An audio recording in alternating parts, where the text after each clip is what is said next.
Kenapa orang yang kurasa ini menarik dan potensial tiba-tiba menghilang gitu? Apa yang kurang? Tapi ya, menurut aku, atau ini boleh kamu sanggah loh ya. Oke. Bukankah closure itu tanggung jawab masing-masing? Wah. Halo semuanya, selamat datang di podcast Menjadi Wanita. Dan kita masuk di part kedua tentang episode ghosting. Kalau tadi kan kita udah ngebahas nih, apa itu ghosting, kenapa kita ngeghosting, terus kayak pengalaman kita masing-masing. Yes. Mungkin kita lanjut nih di part keduanya. Tadi kan aku udah cerita kenapa aku ghosting gitu loh. Mungkin dari kamu sebagai salah satu korban, boleh cerita nggak sih apa yang kamu rasain ketika di ghosting? Oke, aduh berat banget pertanyaannya. Sebenarnya aku udah sempat riset juga dan menurut aku itu sesuatu yang akan berpengaruh besar ke self esteem, kepercayaan diri.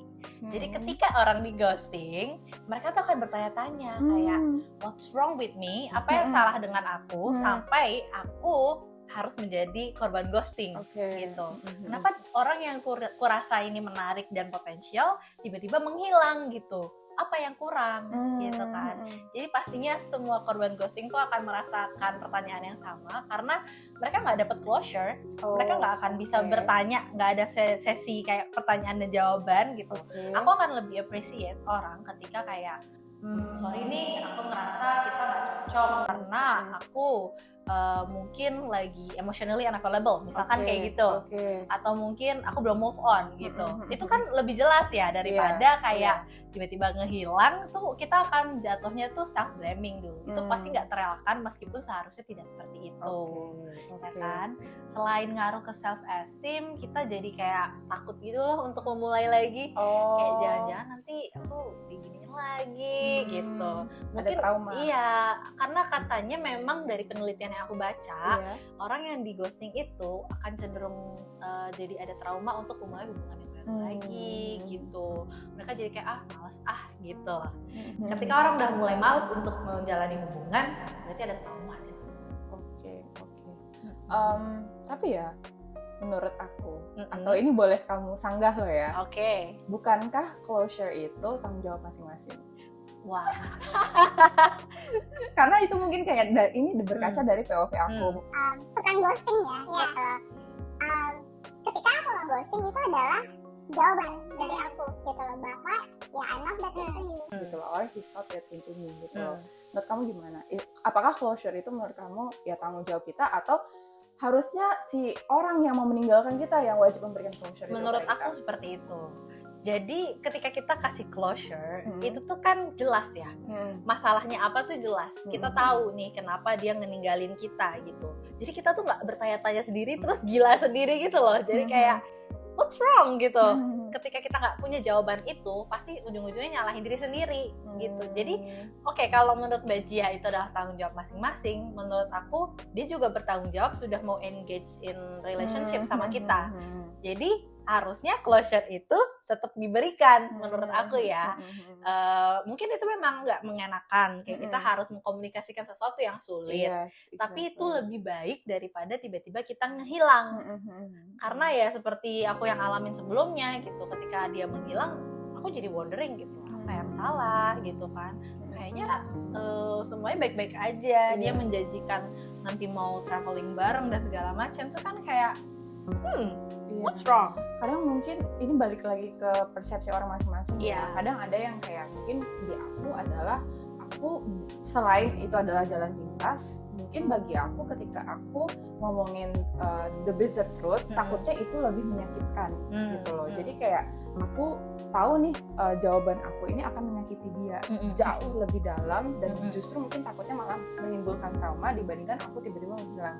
Living unanswered questions itu somehow di aku dan mungkin beberapa orang adalah that's the best way gitu loh, instead of hurting you with the honest truth gitu. Tapi kalau menurut aku nih lebih sakit lebih sakit nggak dapet jawaban. Karena ujung-ujungnya nyalahin diri sendiri. Tapi kalau misalkan orang yang mau ninggalin kita kayak misalkan kasih jawaban, aku nggak terlalu cocok mungkin secara komunikasi sama kamu, mungkin kamu berhak dapat yang lebih baik. Itu akan lebih ke kita tuh, oh jadi sebabnya ini gitu. Itu mungkin akan ada penolakan, betul. Tapi kita tidak bertanya-tanya sendiri gitu loh. Kayak karena kalau kita yang bertanya-tanya sendiri itu bisa liar. Right? Kita bisa nyalahin diri kita yang karena aku kurang cantik, apa karena komunikasiku buruk, apa karena apa, banyak hal. Defend ya. Karena gini, komunikasi yang baik itu kalau di kepala aku ya, di telinga aku itu masih terdengar adalah best scenario. Itu bagiku itu masih alasan yang baik gitu. Alasan yang kayak mungkin bisa diutarakan gitu loh. Kayak mungkin salah satu alasan kenapa aku gak cocok adalah komunikasi gitu.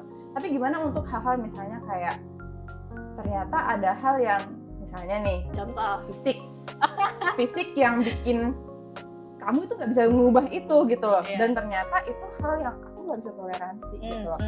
Kan kalau misalnya kita utarakan itu akan menimbulkan more damage kalau buat aku ya. Misalnya nih aku ngomong ini nggak bener ya, ini misalnya aja, ini contoh aja kayak ternyata tuh aku nggak suka kamu bawa badan. kayak gimana ya? Mungkin waktu itu kita PDKT, let's say kita PDKT nih 6 bulan gitu loh, mencoba mentoleransi gitu kan. Tapi ternyata nggak bisa gitu. Kan nggak mungkin aku bilang ke kamu kayak, maaf aku nggak bisa sama kamu kan kamu bawa badan. You're gonna be traumatic gitu loh. Kedepannya kamu pasti akan kayak, kalau aku ya misalnya kan, aku mikir kayak pasti kamu akan kayak menyalahkan aku ini gara-gara aku bawa badan dia pergi meninggalkanku. Itu masih bisa diubah gak sih? Kalau menurut aku buat beberapa hal mungkin mereka ngerasa nggak ini. Atau misalnya nih, kamu punya apa tai lalat di tangan gitu kan? Itu you feel? Iya, gede banget kan, nggak mungkin tiba-tiba kayak ya udah aku operasi nih biar kamu stay sama aku. Nggak mungkin kan? Gitu. Jadi kayak misalnya aku udah mencoba bisa 3 bulan jalan sama kamu dan mencoba mengabaikan tompel kamu gitu kan. Ya buat teman-teman yang punya tompel, dan ternyata aku nggak bisa gitu. Nggak mungkin kan aku ngomong se-harsh itu gitu loh. Dan aku kayak aku in my defense gitu, aku akan kayak ya udahlah aku diemin aja gitu loh daripada aku ngomong. Dan mungkin aku yang tipikal yang kayak aku nggak bisa kayak sugarcoat things dan mencari alasan lain buat aku misah, padahal sebenarnya alasan utamanya adalah gitu atau tompel gitu loh. Hal-hal yang kayak ya sebenarnya bisa diubah tapi ternyata itu mempengaruhi gitu loh, dan nggak bisa gitu. Oke. Tapi ya menurut aku ada yang namanya white lies. Ya kebohongan putih kalau secara ini debatable juga nih. Jadi kalau menurut aku ketika ada white lies ya kita pilih itu aja. Jadi ya udah kita mungkin nggak suka sama dia karena dia bawa badan misalkan, atau kita nggak kuat banget nih sama lihat tompel, atau alasan lain apapun itu. Sebenarnya bisa kalau kita cari alasan lain, kayak ya udah kita cari alasan Krisya aja, kita nggak cocok. Itu kan nggak harus ditanya kenapa kita nggak cocok. Ya banyak hal mungkin. Apa halnya? Tolong disebutin 1, 2, 3. Mungkin kita bisa bilang kayak pandangan kita nggak sama, atau pandangan yang mana? Ya memang harus dijawab. Hal-hal kayak gitu tuh harus dijawab gitu. Tapi mungkin ada batasnya. Ketika kita sudah menolak seseorang, terus kayak kita udah memberikan closure ke mereka, itu kan ada sesuatu yang patut diapresiasi ya. Nggak semua orang bisa mengkomunikasikan hal tersebut gitu. Makanya banyak yang pelaku ghosting, betul kan? Dan mungkin ya ada juga yang sama kayak media, yang dia nggak bisa sugarcoating apapun itu, ya ngomong yang seterang-terangnya itu gitu kan. Cuma ya menurut aku ketika kita mau biar tidak menyakiti orang lain gitu kan, ya kita cari alasan yang klise aja, dan cukup dengan kita diplomatis gitu, being diplomatis aja, terus kita cut percakapannya gitu. Jadi kayak ya itu aja sih yang aku rasa tentang kita, dan mudah-mudahan kamu mendapatkan orang yang lebih baik ke depannya. Hope you for the best, good luck. Udah, itu kan nggak kayak tanyain lagi. Audience, tolong kalian tim white lies or not? Karena aku nggak, sama sekali nggak. Aku bukan sama sekali sih, mungkin kayak buat apalagi ini ibaratnya bukan pasangan ya, maksudnya ini kan masih potensial, masih betul. Calon gitu loh. I'm not gonna be like white lies atau kayak gitu-gitu gitu loh, sugarcoating. Karena menurut aku mungkin kayak balik lagi unnecessary. gitu loh. Tapi bukan berarti aku kayak tiba-tiba out of the blue hilang padahal kemarin janjian mau ngedate gitu. Bukan kayak gitu ya. Itu jahat, itu jahat ya. Gitu. Berarti itu ghosting yang nggak boleh ya. Itu nggak manusiawi menurut aku. Udah janjian nggak profesional lah ya gitu. Tapi ya itu dengan cara dikurangi, giving signal, misalnya kayak diajak jalan nih, udah nolak dengan baik-baik aja gitu loh. Jangan yang kayak hilang tiba-tiba atau misalnya digantungin kayak oh ya udah ntar aku lihat dulu ya gitu. Kan itu nggak baik kalau menurut aku. Tapi question, pertanyaan, apakah bukankah itu akan jadi makin lama prosesnya, jadi nggak langsung gitu? Ketika kalau misalkan kita mau dikomunikasikan langsung ketika kita nggak cocok, itu kan bisa saat itu juga selesai. Tapi kalau misalkan ghostingnya harus yang perlahan-lahan, it's gonna takes time untuk kayak nunjukin sinyal-sinyal dulu gitu kan. Ini sama dengan kamu memberikan white lies, kayak kita kayak ya udah itu kan cara kita untuk mengurangi damage-nya. Nah, kamu adalah dengan memberikan white lies menutupi the bitter truth dengan white lies. Nah, cara aku untuk mengurangi damage-nya adalah itu. Mengurangi intensitas, mengurangi affectionate-nya, porsi affectionate-nya dikurangin gitu loh. Antusiasmenya. Iya, tapi jangan di-dragging. Kalau aku gitu, jangan di-dragging dalam artian diperlama gitu loh. Kalau bisa ya udah, kan harusnya ya kalau dia emang nangkep signalnya, dia akan juga mengurangi intensitasnya. Sehingga nanti ya udah pelan-pelan hilang aja gitu loh, sama-sama hilang gitu loh. Tapi kalau di-dragging tuh kayak ya tadi kayak misalnya kita jalan yuk weekend, kamu free nggak gitu. Terus aku misalnya kayak aku karena sebenarnya udah tahu kan nggak mau jalan sama dia, tapi kayak oh ya udah ntar aku lihat dulu ya gitu loh. Tapi last minute aku cancel, itu dragging, itu jahat menurut aku. Bukan gitu, bisa aja bilang kayak kayaknya aku mager atau misalnya aku pengen istirahat gitu loh, tapi nggak usah di dragging gitu. Jadi kayak kita memang memberikan signal bahwa sebenarnya aku nggak begitu antusias lagi jalan sama kamu gitu. Itu sih kalau menurut aku ya. Tapi tetap trying to be honest, tapi ya pelan-pelan gitu. Ya sebenarnya kalau kita bisa kasih semacam kesimpulan ya, ada ghosting yang masih bagus untuk masih bisa dilakukan dan ditoleransi, dan ada yang tidak, kan? Tergantung ghostingnya yang seperti apa. Bener gak sih? Mungkin kita udah masuk ke kesimpulan kali ya. Nah, maka dari itu aku setuju untuk ghosting, dan kalau ditanya apakah aku akan tetap melakukan ghosting walaupun misalnya nih tadi kamu bilang kayak ya itu akan memperlama, terus closure-nya nggak ada nih, kasihan si orang itu, aku akan tetap melakukan itu gitu loh. Karena balik lagi aku setujunya adalah closure itu adalah tanggung jawab kita masing-masing, bukan kita tuntut dari mantan calon pasangan kita. Ya itu kan mantan calon pasangan ibaratnya gitu. Itu sih. Kalau kamu gimana? Kalau dari aku juga tetap setuju bahwa aku nggak mau melakukan ghosting. Ghosting itu perbuatan yang menurut aku kurang tepat. Jadi kalau dari aku ya, bahwa ketika kita memang nggak cocok sama orang, sebaik-baiknya ya kita komunikasikan aja. Karena itu akan membantu orang lain untuk menilai gitu loh, dan tidak menjadi liar dengan imajinasinya sendiri tentang dirinya sendiri, ngeblaming gitu.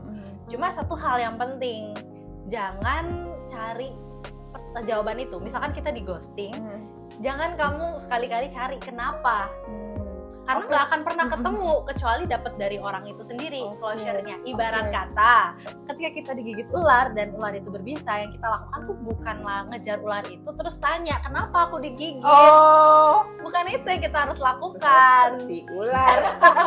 Yang kita harus lakukan adalah pergi, kita sembuhkan luka yang kita punya, supaya kita nggak die, nggak mati. Itu sih menurut aku. Oke. Tips nih buat orang yang nge-ghosting, how kamu misalnya nih sebagai korban gitu, how do you deal with being ghosted? Oke. To every woman ya, mungkin kita boleh masuk ke situ. To every woman yang pernah di ghosting, jangan nyalahin diri sendiri, karena again itu bukan salah kalian. Kalau kalian di ghosting, it's on him. Right? Her. Or her. Kita nggak tahu kan korbannya di sini siapa sebenarnya. Dan carilah hal-hal yang membuat kalian tuh bisa ngebalikin kepercayaan diri kalian lagi, untuk regain yourself back, dan ya udah kalian bisa perlahan-lahan sembuh gitu. Karena menjadi penting ketika kita harus bisa percaya diri lagi setelah di ghosting gitu sih. Dan jangan pernah cari jawaban kenapanya. Oke. Nggak akan pernah ketemu. Oke, setuju. Jangan pernah cari. Kalau dari aku, to every woman yang masih menjadi pelaku ghosting, tetaplah being a human gitu loh. Maksudnya masih caranya harus baik-baik dengan intention yang baik, dengan cara yang baik, tetap manusiawi, jangan di dragging karena itu enggak baik, itu jahat. Jangan memberikan harapan palsu, itu apalagi. Betul. Gitu. Dan sebisa mungkin ya memang aku tahu itu adalah cara kita untuk mengurangi damage kita, tapi tetap eksekusinya harus dengan niat yang baik. Ya, smooth. Iya, smooth. Dan ya udah tetap coba jujur gitu kan, walaupun memang itu susah. Dan semoga kita nggak lagi menjadi pelaku ghosting karena pada akhirnya saling duluan. Amin. Oke, segitu aja mungkin dari kita untuk topik ghosting kali ini. Semoga kalian suka. Jangan lupa like, comment, and subscribe. And see you in another episode. Bye.